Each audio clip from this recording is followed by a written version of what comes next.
وہ اس کو اس کے ایسے اڑا رہے ہیں. نہیں لیکن شوکت صاحب گورنمنٹ کے تو فیصل صاحب ایک منٹ شوکت صاحب یہ تو گورنمنٹ کی خواہش ہو سکتی ہے کہ جی کسی کو ملاقات کرنے دے کسی کو نہ کرنے دے, ان میں تفریق پیدا ہو, لیکن یہ تو گورنمنٹ نے نہیں کہا کہ علی امین گنڈاپور صاحب مل کے آئیں اور سیف صاحب مل کر آئیں اور آ کے کچھ بتائیں ہی نہیں اپنے کارکنوں کو, اپنے فالوور کو کہ کیا بات ہوئی ہے, کیا پیغام رسانی ہو رہی ہے. جب خاموشی چھا جاتی ہے تو اس سے شکوک شبہات پیدا ہوتے ہیں نا. نہیں دیکھیں وہ تو دو چیزیں ہیں نا. ایک تو میں نے کہا نا کہ گورنمنٹ نے یہ گورنمنٹ کی چال ہوتی ہے نا کہ کچھ لوگوں کو ملاقات کرنے دیں کچھ کو نہ کرنے دیں, اور وہ صرف اس کا مین مقصد جو ہوتا ہے وہ پارٹی کے اندر دراڑ اور غلط فہمیاں کہ جی دیکھیں اس کے پاس اختیار ہے اور یہ نہیں مل سکتا اور وہ فلاں کیسے مل سکتا ہے. تو یہ تو گورنمنٹ کی چال ہے اور اس پہ ہم سمجھتے ہیں. اور باقی جہاں تک یہ کہ جی وہ انہوں نے کچھ بتایا نہیں ہے علی امین گنڈاپور صاحب نے, انہوں نے ملاقات کی. دیکھیں ایک تو وہاں پہ آلریڈی عدالت نے پابندی لگائی ہے. اب یہ حکومت جو ہے وہ عدالتی فیصلوں کی دھجیاں اڑا رہی ہے, لیکن ہم تو نہیں اڑا سکتے نا. علی امین گنڈاپور صاحب نے بہت سارے چینلز پہ کہا نہیں, عدالت نے شوکت یوسفزئی صاحب عدالت نے جو پابندی لگائی ہے وہ اس کے پریمیسز میں لگائی ہے. آپ 200 میٹر دور جا کے پریس کانفرنس کر سکتے ہیں. دوسری جو بنیادی بات ہے جو آپ نے کہا کہ حکومت کی چال ہے, آج تیمور جھگڑا صاحب نے یہ کہا ہے کہ علی امین کے کل اثاثے 10 کروڑ ہیں, ایک سال میں جو پارٹی پر خرچ کیا وہ 75 کروڑ ہے, اس کی تحقیقات کیوں نہیں ہو رہی؟ تو کیا یہ بھی تیمور سلیم جھگڑا کو بھی حکومت فیڈ کر رہی ہے؟ نہیں دیکھیں یہ بدقسمتی ہے کہ یہ چیزیں اس طرح ہو رہی ہیں. بالکل یہ تو پارٹی کو چاہیے کہ اس پہ ایکشن لے, اور جو ہماری لیڈرشپ ہے صوبائی اس کو ضرور اس میں انٹروین کرنا چاہیے, اور اگر ضرورت پڑے بالکل تحقیقات وہ کرا لے. لیکن اس طرح جو میڈیا پہ جا کے ایک دوسرے کے خلاف جو چیزیں ہو رہی ہیں مجھے بہت تکلیف ہو رہی ہے اس چیزوں سے, اس لیے کہ میں پارٹی کا ایک پرانا ورکر ہوں, چھوٹا سا ورکر, اس لیے تو کوئی بات ہی نہیں سنتا ہے. لیکن میں نے اس دن بھی جا کے میں ملا ہوں جنید اکبر سے ان کے اس کے رہائش گاہ پہ, اور میں نے ان سے یہی ریکویسٹ کی ہے کہ پارٹی کو متحد کیا جائے, اور اس میں اگر آپ سمجھتے ہیں کہ کوئی اختلافات ہیں کسی کے ساتھ یا کوئی وہ ہو رہا ہے تو ہم اپنے چھوٹی سی اس میں اپنی خدمات دینے کے لیے تیار ہیں. نہیں کیا وزیر اعلیٰ کے خلاف تحقیقات ہونی چاہیے؟ نہیں تحقیقات دیکھیں ایک الزام ہے نا. اب الزام کے میں کیا صداقت ہے, ان کے پاس کوئی ثبوت ہے تو ثبوت پارٹی کو دے نا, بجائے اس کے کہ میڈیا کو آپ دے رہے ہیں. جب آپ میڈیا پہ چلے جاتے ہیں تو وہاں پہ چیزیں پھر آپ سمجھتے ہیں کہ یہ چیزیں جو ہے یہ کسی خاص مقصد کے لیے ہے نا. بہتر تو یہی ہوتا ہے, میں اپنے تمام بھائیوں سے یہ کہنا چاہتا ہوں کہ آپ کچھ بھی ایک دوسرے کے خلاف اگر آپ بات کرنا چاہتے ہیں یا آپ کے اختلافات ہیں تو پارٹی کو بتائیں. جب آپ میڈیا پہ آ جاتے ہیں تو اس کا مطلب ہے کہ آپ نے تمام حدود قیود وہ آپ نے پھلانگ دیے ہیں اور اب پارٹی کو آپ نے کوئی راستہ نہیں دیا ہے. تو میرے خیال سے یہ ٹھیک نہیں ہے. جو بھی کرے گا چاہے وہ حکومتی عہدوں پہ بیٹھے لوگ کریں گے یا حکومتی عہدوں سے باہر پارٹی کے عام ورکر کرے گا, پارٹی کا ڈسپلن ہوتا ہے. اور یہی ہماری خواہش ہے کہ پارٹی ڈسپلن کے تحت چلے. عمران خان جیل میں ہیں لیکن انہوں نے جو تکالیف وہ جھیل رہا ہے وہ ہمارے لیے جھیل رہا ہے, اور ہم یہاں بیٹھ کے اگر ایک دوسرے کے خلاف اپنے ذات کے لیے یہ کریں گے تو غلط ہے. میں اس پہ سخت احتجاج کرتا ہوں کہ یہ جو پارٹی اس پہ خاموش کیوں ہے. بالکل اس پہ پارٹی کو آگے آنا چاہیے, پوچھنا چاہیے یہ کیا ہے. شوکت صاحب یہ تو تیمور جھگڑا صاحب نے جو بات کی ہے, اس سے پہلے ہوا یہ کہ خبریں آئیں کہ عمران خان صاحب نے کہا ہے کہ اس کو وفاقی صوبائی کابینہ میں لیں کسی حیثیت سے بھی جھگڑا صاحب کو, لیکن بجائے اس کو صوبائی کابینہ میں لینے کے ان کے خلاف تحقیقات شروع کر دی گئیں. جو احتسابی کمیٹی آپ کی بنی ہوئی ہے اس نے تحقیقات شروع کر دی کہ یہ 2 ارب کے گھپلے کر چکے ہیں. تو یہ تو اس کا مطلب ہے کہ جو وزیر اعلیٰ علی امین گنڈاپور صاحب ہیں وہ خود اختلافات کو ہوا دے رہے ہیں اور پارٹی کے اندر تقسیم پیدا کر رہے ہیں اور عمران خان کی بات بھی نہیں مان رہے. دیکھیں جہاں تک وزیر اعلیٰ کی بات ہے یہ ہم نے ہمیشہ دیکھا, یہ کوئی پہلی مرتبہ نہیں ہوا ہے. آپ کو یاد ہوگا جب میرا اور جہانگیر ترین کے درمیان جب اختلافات ہوئے تو پرویز خٹک صاحب زندہ ہیں. عمران خان نے جب مجھے وزارت سے کہا کہ جی آپ وزارت چھوڑ دیں ان اختلافات کی بنیاد پہ, تو میں نے چھوڑ دیا. جب بعد میں چیزیں سامنے آئی تو خان صاحب نے یہاں آ کے کہا اس کا ثبوت جو ہے شاہ فرمان صاحب ہے، اس کا ثبوت شہریار افریدی ہے، اس وقت کے ثبوت شاہرام خان ہے، کہ ان کی موجودگی میں خان نے کہا کہ پرویز خان شوکت یوسفزئی کو واپس کیبنٹ میں لے لو. لیکن آخر دم تک انہوں نے مجھے نہیں لیا. پھر کیوں نہیں لیا؟ وہ کہتے تھے کہ جی مجھے جہانگیر ترین سے خطرہ ہے، اگر آپ کو میں لوں گا تو پھر جہانگیر ترین میری حکومت گرا دے گا، تو اس لیے تم باہر ہی رہو. اور عمران خان نے 2-3 دفعہ کہا. ایک دفعہ تو شاہ فرمان صاحب سے خود کہا بنی گالا میں کہ آپ جائیں اور پرویز خان کو میرا کہیں کہ کیوں نہیں اس کو لے رہے ہیں. لیکن وہ دیکھیں یہ چیزیں ہوتی ہیں، وزیر اعلیٰ کا اپنا اختیار ہوتا ہے. نہیں، یہ تو آپ ٹھیک ہے، وزیر اعلیٰ کا اختیار ہے کہ وہ کسی کو اپنی کیبنٹ میں لے یا نہ لے. میں کچھ اور کہنا چاہتا ہوں، لیکن انہوں نے آپ کے خلاف تحقیقات تو شروع نہیں کروا دی، کرپشن کے الزامات تو نہیں لگائے. نہیں، میں دیکھیں میری بات سنیں نا، میرے پاس ہے کیا کہ تحقیقات کریں. میں یہ کہنا چاہتا ہوں کہ اگر مجھے اس وقت میں ٹھیک ٹھاک پوزیشن میں تھا، پارٹی کا جنرل سیکرٹری، عمران خان کا ایڈوائزر رہا تھا پولیٹیکل کافی عرصے تک، تو میری ایک صحت تھی پارٹی میں الحمدللہ، لیکن میں خاموش رہا. میں نے کہا ٹھیک ہے، اگر میری وجہ سے حکومت کو خطرہ پڑتا ہے اور مشکل آتی ہے تو میں پیچھے ہٹ گیا. کیونکہ ظاہر ہے کہ ہم اپنے ذات کے لیے تو نہیں کر رہے. مانا میں ایشو اٹھا سکتا تھا کہ جی عمران خان کہہ رہا ہے کہ اس کو واپس لو، اور میرے خلاف ایک طوفان مچا دیا گیا تھا اپوزیشن جماعتوں کی طرف سے کہ اس کو کرپشن پہ نکالا، حالانکہ مسئلہ تو کچھ اور تھا. جب خان صاحب کو اس کا پتہ چلا انہوں نے کہا نہیں اس کو واپس لو. لیکن اینی ہاؤ دیکھیں یہ ہماری پارٹی ہے، چاہے وزیر اعلیٰ ہے چاہے عام ورکر ہے، یہ سب ہم ایک اس پہ پیچ کے اوپر ہے. پارٹی خراب ہوتی ہے تو سارے خراب ہوں گے.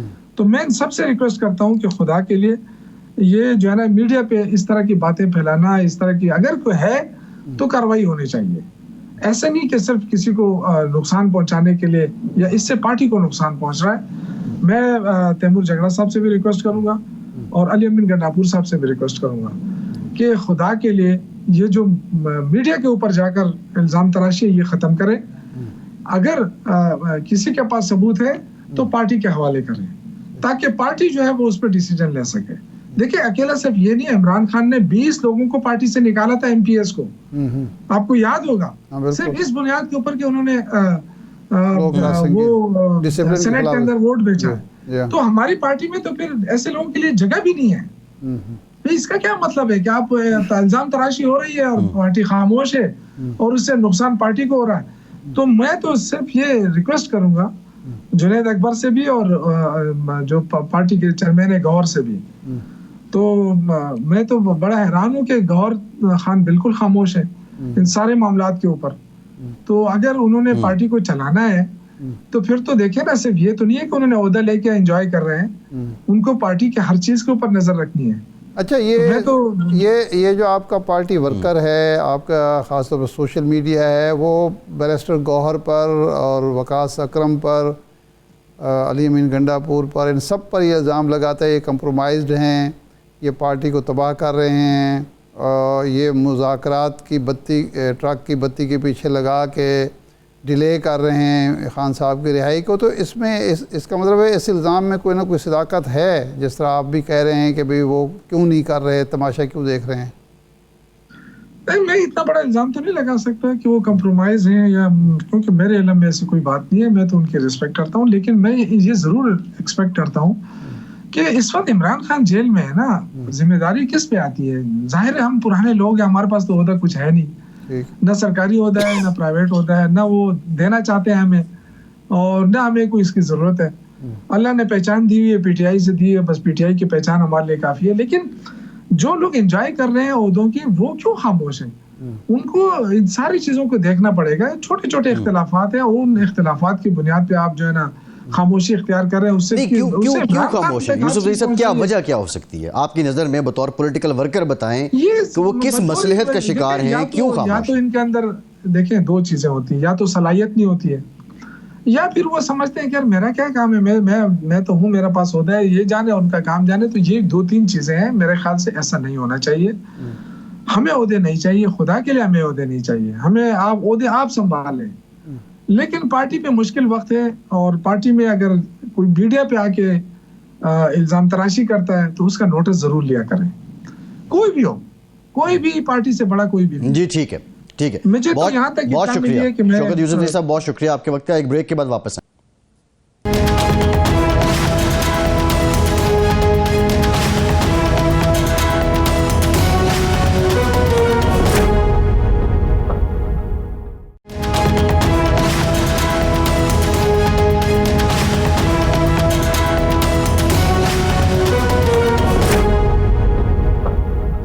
بریک کے بعد ایک بار پھر سے آپ کا خیر مقدم کرتے ہیں. ارشاد صاحب, یہ جو ڈونلڈ ٹرمپ نے اپنی امپورٹ ٹیرف پالیسی دی ہے, یہ آپ کیا سمجھتے ہیں؟ یہ پالیسی بطور president of U S A زیادہ آپ کو لگ رہی ہے, یا یہ ایک typical business man business oriented policy ہے؟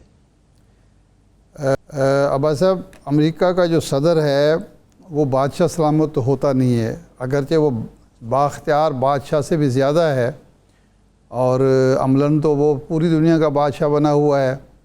وہ تو یہ نہیں سمجھ رہا کہ میں امریکہ کا بادشاہ ہوں, میں پوری دنیا کا بادشاہ ہوں. لیکن وہاں جو ادارے ہیں, وہاں جو چیک اینڈ بیلنس ہے, وہاں جو ایک کام کرنے کا انداز ہے, اس کی روشنی میں یہ نہیں سمجھا جا سکتا کہ یہ اکیلا ٹرمپ ہے جو کچھ کر رہا ہے. ظاہر بات ہے کہ اس کی ٹیم ہے, اس کے وزیر ہیں, اس کے مشیر ہیں, اس کے تھنک ٹینک ہیں, اس کی کانگریس ہے جس میں دونوں ایوان ہیں. یہ سب کے انپٹ ہے, اور مقصد جو نظر آتا ہے وہ یہ ہے کہ امریکہ اس وقت جو طاقت حاصل کر چکا ہے یا اس کے پاس موجود ہے, اس کو 2-3 خطرات لاحق ہیں.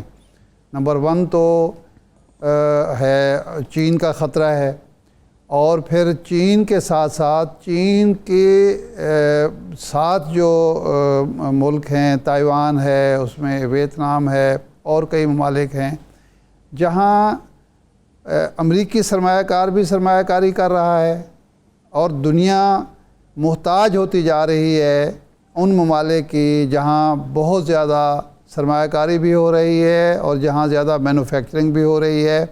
اور امریکہ کی جو مارکیٹیں ہیں وہ بھر گئی ہیں جاپان کے ساز و سامان سے, چین کے ساز و سامان سے, بنگلہ دیش اور پاکستان اور تائیوان اور ویتنام اور دوسرے ممالک کے.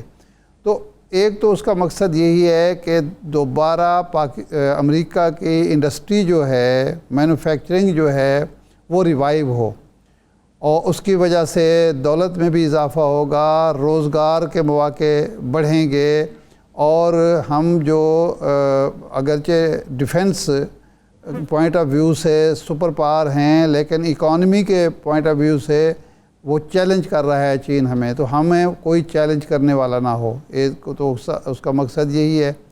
اور دوسرا ظاہر بات ہے کہ جب ایک کوئی اکنامک پاور دوسری طاقت حاصل کرتی ہے تو ظاہر بات ہے کہ پھر وہ جو ڈیفنس پاور ہوتی ہے اس کو بھی چیلنج کرتی ہے, وہ بھی اس کے مد نظر ہے. اسی لیے وہ جنگیں رکوا رہا ہے, خاص طور پر یوکرین پہ اس پر سارا زور ہے. اس سے ظاہر بات ہے کہ اس کے اپنی پارٹی میں بھی مخالفت ہو رہی ہے, اور جو ماہرین ہیں, معاشی ماہرین, وہ بھی کہہ رہے ہیں کہ کہیں ایسا نہ ہو کہ ہم اکنامک سپر پاور بنتے یا اکنامک سپریمیسی اپنی برقرار رکھتے ہم جو موجودہ سواد ہے, وہ جو کہتے ہیں پنجابی میں کہ جو سواد ہے حاصل ہے, اس سے بھی محروم ہو جائے. تنقید بھی ہو رہی ہے, اور اس کی آپ کو پتہ ہے کہ تازہ ترین جو سروے آیا ہے اس کی پاپولیرٹی بھی 48% ہے, 43% پر آ گئی ہے. تو یہ عوامل ہیں. لیکن ہم جیسے ملکوں کو بہت زیادہ محتاط ہونے کی ضرورت ہے, سوچ سمجھ سے کام لینے کی ضرورت ہے, اور ہمیں اپنا گھر ٹھیک کرنے کی ضرورت ہے. ہمیں دیکھیں, ہمیں صرف یہ 29% ٹیرف جو ہے وہ متاثر نہیں کر رہا, کچھ اور معاملات ہیں, خاص طور پہ انسانی حقوق کے حوالے سے جو معاملات ہیں ان کو درست کرنے کی ضرورت ہے. کیونکہ یہ GSP+ کا جو معاملہ ہے وہ اس کے ساتھ ریلیٹڈ ہے, اور امریکہ کے اندر بھی اس طرح کی آوازیں اٹھ رہی ہیں, تو ہمیں ایک تو وہ کرنا چاہیے. دوسرا یہ ہے کہ اس میں ایک اگرچہ ہمارے لیے برڈن بڑھا ہے, لیکن ایک اپرچونٹی بھی پیدا ہوئی ہے کہ اس وقت جو میں پہلے بھی بات کر رہا تھا حافظ پاشا صاحب سے, تائیوان پر, بنگلہ دیش پر, ویتنام پر, کئی اور ملکوں پر ہم سے زیادہ ٹیرف لگائے.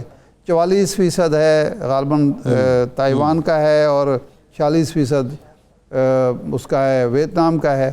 تو وہ مارکیٹ ہم سنبھالنے کی پوزیشن میں ہیں, ہم اس کی جگہ لے سکتے ہیں, یہ ایک سوال ہے.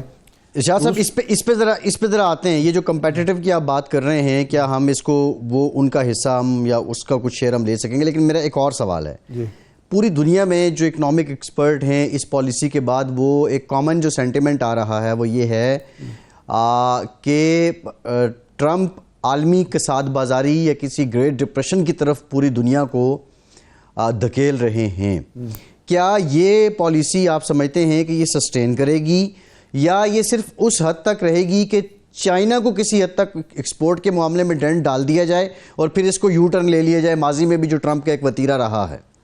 دیکھیں یہ تو ہے، برطانیہ نے کہا ہے کہ ہم معاہدہ کرنے کے لیے تیار ہیں. یہ تو ہے کہ جی اس اتنے بڑے اقدام کے بعد یورپی یونین الگ سے معاہدہ کرے، ان ٹیرف کو ایک بیلنس کیا جائے.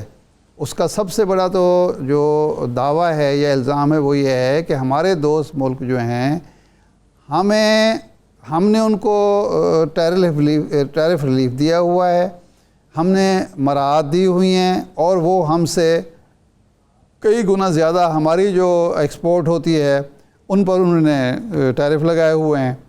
تو وہ بیلنس کرنے کی ایک پالیسی ہو سکتی ہے کہ جی جہاں 58% جو ہے اس کی اشیاء پر لگ رہا ہے وہ اس کو کم کرا لے اور پھر یہ اپنا ٹیرف کم کر لے، اس طرح کی صورتحال ہو سکتی ہے. لیکن یہ بھی جب کرے گا تو اس میں پھر یہ نہیں ہو سکتا کہ کچھ ممالک کے ساتھ تو کر لے اور باقی کے ساتھ تجارتی جنگ چھیڑ دے، کیونکہ تجارتی جنگ چھڑے گی اس کے جو عالمی معیشت پر اثرات ہوں گے وہ امریکہ پر بھی ہوں گے. امریکہ کے اپنے عوام کو بھی اگر گاڑیاں مہنگی ملیں گی کیونکہ اس کی لیبر مہنگی ہے، وہاں جو ٹیکسز ہیں وہ موجود ہیں، کوئی ایگزمپٹ نہیں ہے، تو ان کی گاڑیاں جو ہیں، ان کے باقی چیزیں جو ہیں لوکل مصنوعات جو ہیں وہ اتنی مہنگی ہیں کہ خود اپنے لوگ بھی افورڈ نہیں کرتے. کینیڈا کی چیزیں، میکسیکو کی چیزیں، یورپ کی چیزیں، ہمارے جیسے تھرڈ ورلڈ کی چیزیں جو ہیں ان کے لیے سستی پڑتی ہیں. جب وہ مہنگائی کا طوفان اگر امریکہ کے اندر آئے گا تو اس کے بھی اثرات ہوں گے اور وہ اس کو بھگتنے پڑیں گے. لیکن ہمیں سوچنا چاہیے کہ وہ جانے اور اس کے عوام جانے یا اس کا ملک جانے ہم پر کیا اثرات مرتب ہو سکتے ہیں، کیونکہ ہماری اکانومی جو ہے کیا یہ بوجھ سہنے کے قابل ہے جس طرح حفیظ پاشا سے بھی کہہ رہے تھے، اور کیا ہمارے اندر یہ صلاحیت اہلیت ہے کہ ہم اس کو ابزارب کر سکیں اس دباؤ کو. کیونکہ اگر خدا نہ خواستہ ہمارا جو تجارتی خسارہ بڑھتا ہے اور ہمارے ہاں مہنگائی بڑھتی ہے یا بے روزگاری بڑھتی ہے یا ایکسپورٹ کم ہوتی ہیں تو ہماری معیشت تو اس کا بوجھ برداشت کرنے کی اہلیت نہیں رکھتی. بالکل چیلنجز ہوں گے ارشاد صاحب، بالکل چیلنجز ہوں گے. ٹائم ختم ہو گیا ہے. ارشاد صاحب بہت شکریہ آپ کا. آج کے پروگرام سے اتنی اجازت دیجیے.